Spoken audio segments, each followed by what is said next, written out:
Hello.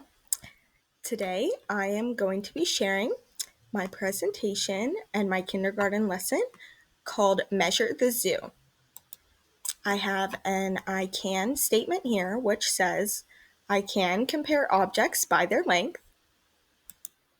So this lesson is going to focus on measurement, helping children compare lengths, and using connecting cubes. I have it to align to the standard describe and compare attributes of length, area, weight, and capacity of everyday objects. So the objectives for this lesson is students will be able to use linking cubes to measure and compare the lengths of toy animals, describing which ones are longer or shorter.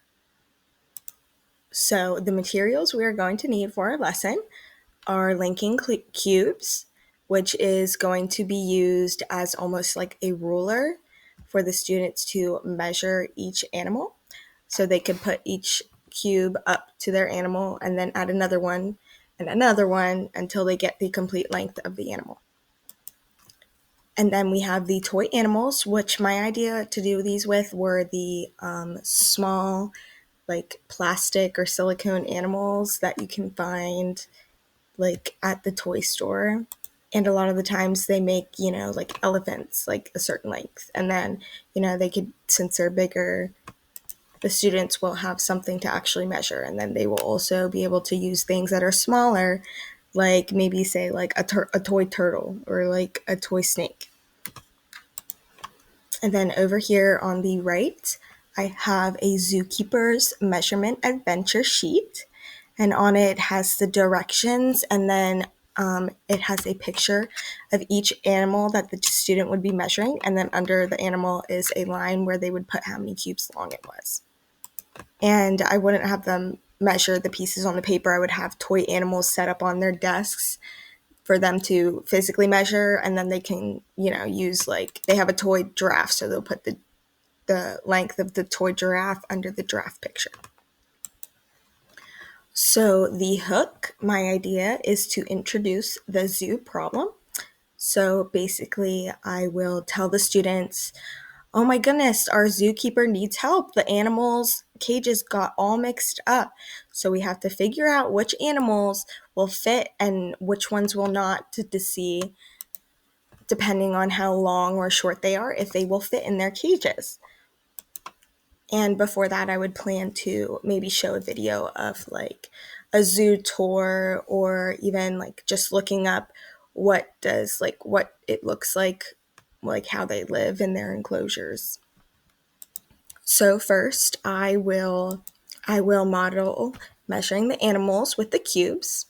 I could do this by having the students sit in our circle time area, and then I hold up the animal and then measure them with my cubes, or I could have the students sit at their desk and I sit at my desk and use a document camera and do it that way. And I will use different types of animals to show how one can be longer and one can be shorter than the other. Then if we are sitting at circle time, I'll have the students go back to their seats. And if we are already at our desks, I'll have the students start on their worksheets. And they will all measure as a table group to see which animals are the longest and which one's the shortest, and they will record their results on their measurement sheet. So for this lesson, I want to use a lot of engagement. So I would use the pretend play, obviously, and then the real objects, which are the animals, and teamwork, because a lot of the time I find it that students really enjoy working together as a group, and I find that it's easier for me to like help everyone when they're in a group. And some differentiation. For English language learners, I would have visual supports. So I would, have the picture on the sheet and then the physical animal. And then I would have vocabulary. And since they are working as a group together, they can share each other's and help each other out to figure out what to do. And then for IEP students, I would use maybe larger objects instead of smaller toy animals, maybe like toy stuffed animals since they're bigger. And then I would have a lot of one on one support with those students. And then for some students that might need a little challenge, I would ask them to compare three or more animals on their own, and I would give them more animals, or I could have them record their findings using and then use greater than or less than symbols.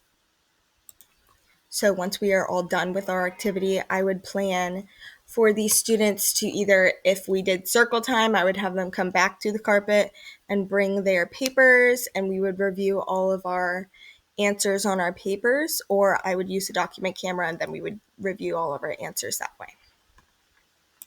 And then the way I would make sure like the students are learning and have an assessment was I would observe while they're doing the activity, and then I would use the completed zookeeper sheet to see how each student did on their work. All right, so that would be my lesson for Measure the Zoo. I hope you enjoyed watching. Thank you.